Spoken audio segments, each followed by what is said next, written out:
ఒకప్పుడు ఒక అడవిలో ఒక అమ్మాయి మరియు ఆమె అమ్మమ్మ ఆనందంగా జీవించేవారు. అమ్మమ్మ, నాకెప్పుడూ ఒక తేలిపోతున్న కల వస్తుంది. ఒక కోట, ఒక తల్లి, ఓ ప్రకాశవంతమైన చెట్టు. అనయ్య, నువ్వా అడవికి వెళ్ళకూడదు. అక్కడ పాత రహస్యాలు ఉన్నాయి. నీకు ముందే ఒక చరిత్ర ఉంది. ఒకరోజు ఉదయం పచ్చని అడవి పాటలు పాడుతుండగా అనయ అడవిలోకి ప్రవేశించింది. యువరాణి అనయ్య, నువ్వు మళ్ళీ వచ్చావు. ఈ అడవి నిన్ను గుర్తుపెట్టుకుంది. యువరానా, నేను? జింక ఆమెను కోరికల చెట్టు వద్దకు తీసుకువెళ్ళింది. ఆ చెట్టు బంగారు ఆకులతో ప్రకాశించింది. ఆమె చెట్టువైపు చెయ్యి చాచుతుండగా, నీ రాజ్యాన్ని తిరిగి తీసుకోవడం అనుకుంటున్నావా చిన్నపిల్ల? నేను నీ కుటుంబాన్ని శపించాను. కాని అనయ హృదయం పవిత్రమైనది. ఆమె చెట్టును తాకి ఒకే ఒక్క కోరిక కోరింది. నా రాజ్యంలో ప్రేమ, వెలుగు మళ్ళీ తిరిగి రావాలి. ఆమె వెంటనే మాయా వెలుగులు చుట్టూరా విరివిడాయి. మాంత్రికుడు కనుమరుగయ్యాడు. శాపం తొలగిపోయింది. అనయ తలపై ఒక అందమైన తలపాగ కనిపించింది.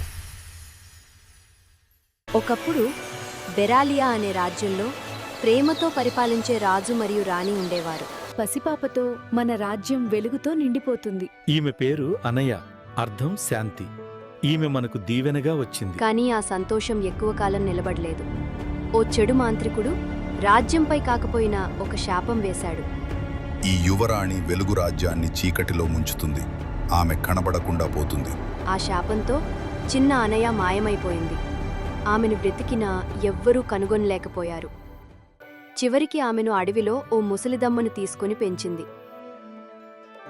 తరువాత మనందరికీ తెలుసు, జింక వచ్చి వారు చెట్టు వద్దకు వెళ్లారు.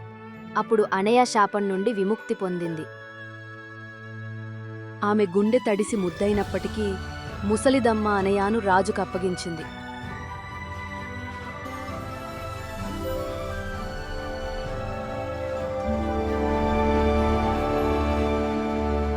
అన్నాయా, ఇప్పుడు నాకు తెలిసింది, ప్రేమే నిజమైన మాయ. అది తిరిగి నన్ను నా కుటుంబం వద్దకు తెచ్చింది. ఇది నా ప్రపంచం, నా ప్రజలు, నా కథ. ఇక ఇది మరిచిపోలేని వెలుగు కావాలి.